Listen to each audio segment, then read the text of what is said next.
I've received some excellent questions and feedback from a video I published recently about people who just want to pick your brain and try to pump you for free information. I've condensed them down to the top 3 questions, and in this video today, I want to talk about the first one.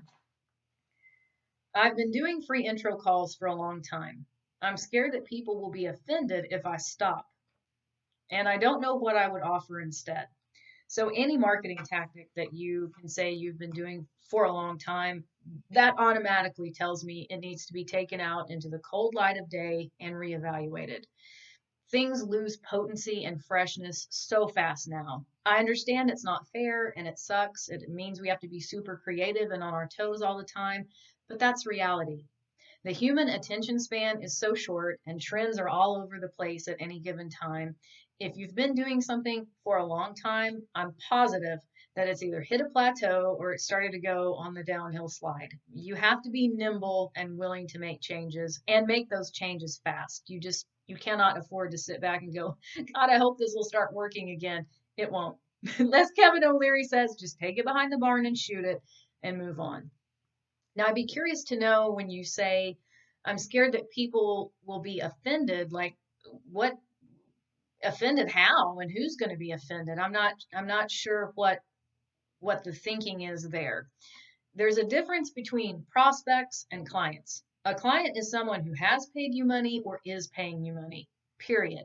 A prospect is a looker, a tire kicker, maybe they're going to turn into a client at some point, fingers crossed, but they're not now. Do not worry about them and do not put too much emphasis on them either. It's very important that if you're going to tell other people to know their own value, put a fair price on the services that they offer or the products that they're selling, you have to be able to do the same thing. Your clients are really looking at you as a role model and a leader.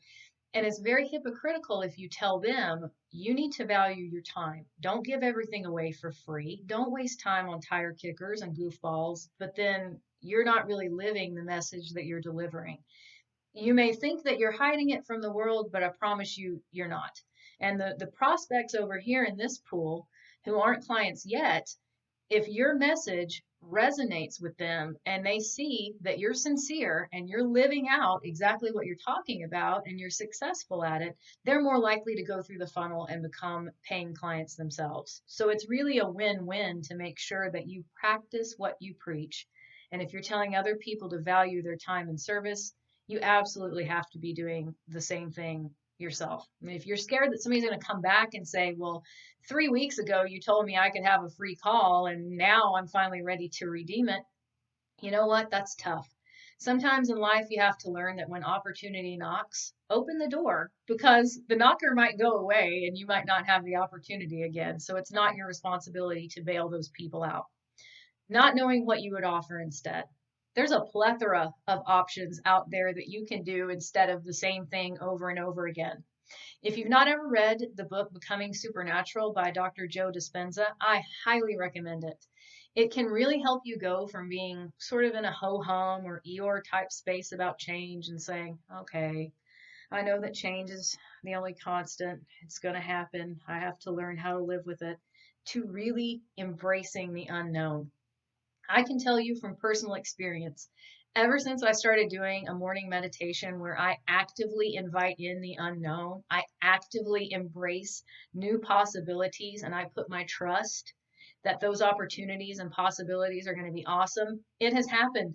I have gotten phone calls and emails out of nowhere. I've gotten business proposals I wasn't expecting. People who I don't even know how they found me. I don't even know how the pieces lined up for it to happen. It's just been incredible. So I can't say enough good things about getting out of fear-based thinking, fearing change, fearing the unknown, to a place where you can really embrace it.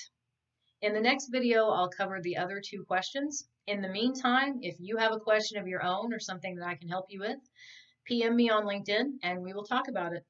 Bye for now.